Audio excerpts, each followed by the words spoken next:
this influence machine goes into action that, as you say, they put a couple, CIA officials, NSA officials, White House officials on the media that explain, why this is great and why everything's okay now, why it was never really a problem before.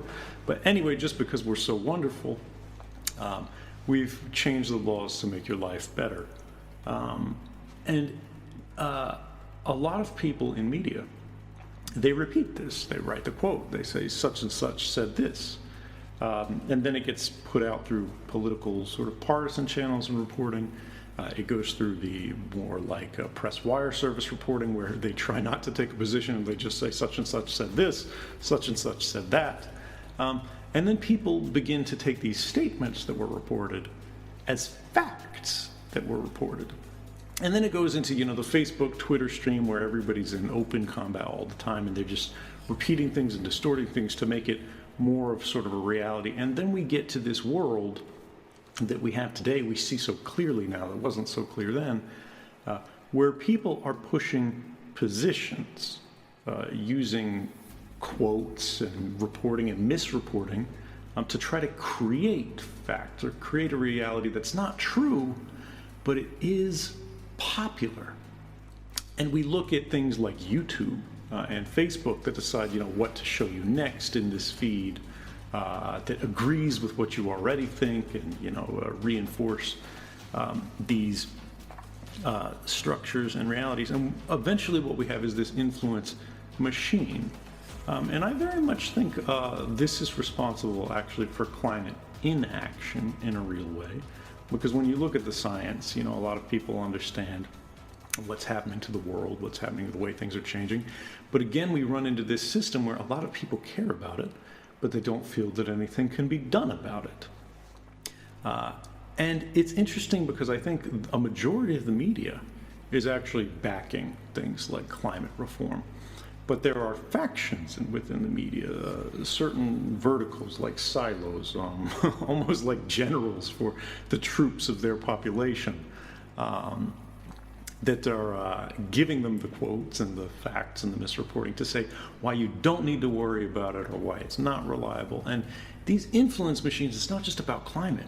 It's about every issue. It's about the election in the United States. It's about China. It's about America. It's about Russia. It's about Germany. It's about immigration. It's about anything that you think about. It's about technology and tech companies that are constantly happening, even when we're asleep, because half the time it's run by machines, to help you be certain of a world that's not really being proven or established. It's merely being talked about.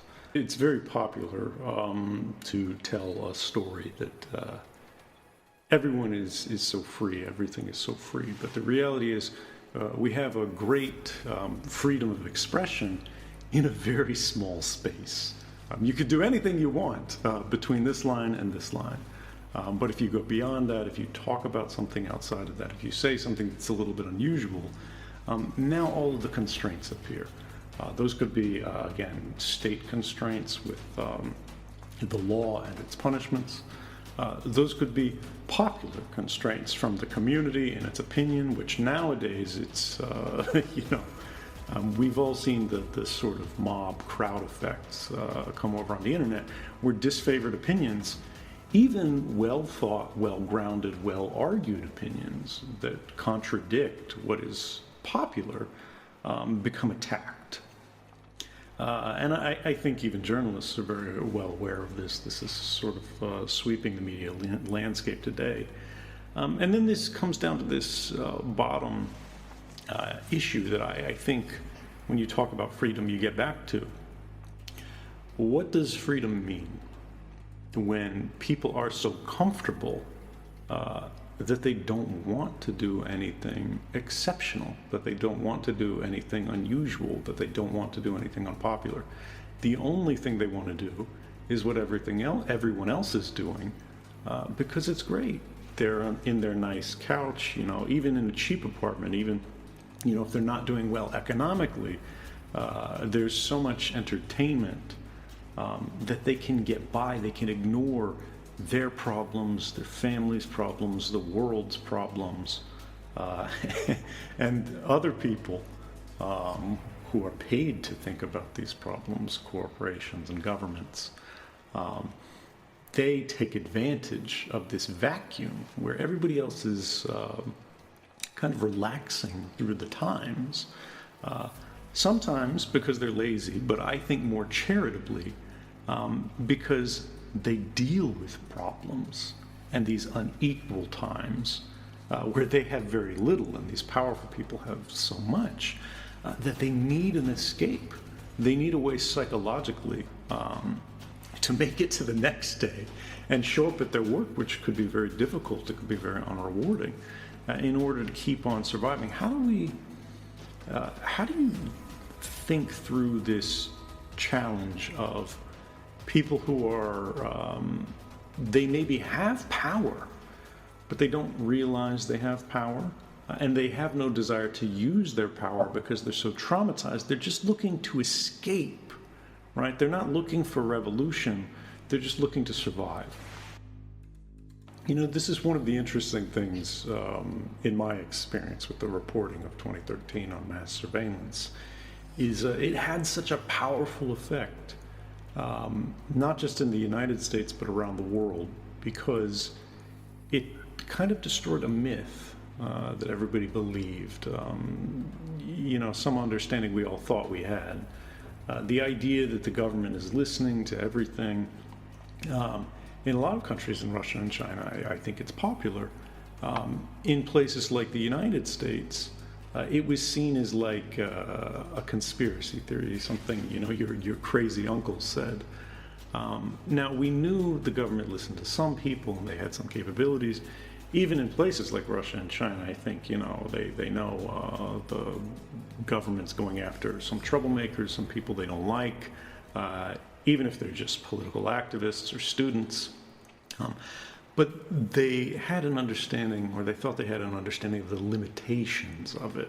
They listen to a phone call, they intercept letters, they follow people on the street. But now there's this idea that the phone that you're not even using, it's just sitting in your pocket. You know, you're not looking at the screen, you're not using an app. That's connected to the cell phone tower. And the cell phone tower is recording that you were here at this time, and then you got on the train and you went to this place and you went to that place.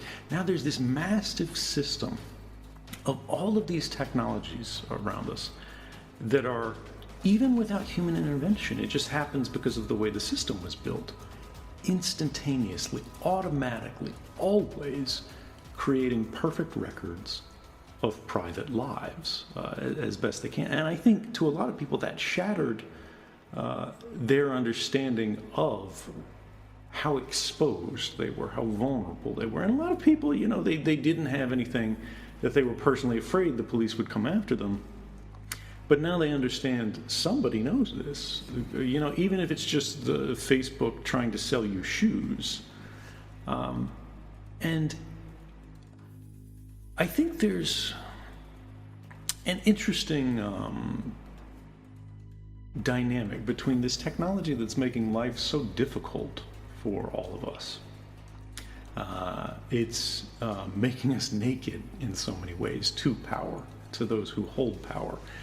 And then on the other side, it's making life difficult for power in new ways. I mean, the fact that you and I are having this conversation right now, in previous generations, this would be impossible. The whole point of exile was a kind of social death sentence. It was to try to silence critics, right? Exile was allowed by authorities. People were allowed to go out, were forced out of the country, because then people wouldn't fight to the death. You know, you wouldn't have revolutionaries with rifles in the mountains. You'd force them out to Paris or something like that. And then, yeah, they'd be writing books, but no one in China or the United States or whatever would actually be reading them. They wouldn't be running for political office. They wouldn't be causing problems. But now, the same technology that is shaping our minds and our thoughts to limit us, to constrain us, is at the same time expanding our voices and allowing them to reach new places. And just, I wonder what you think about that, and do you feel that?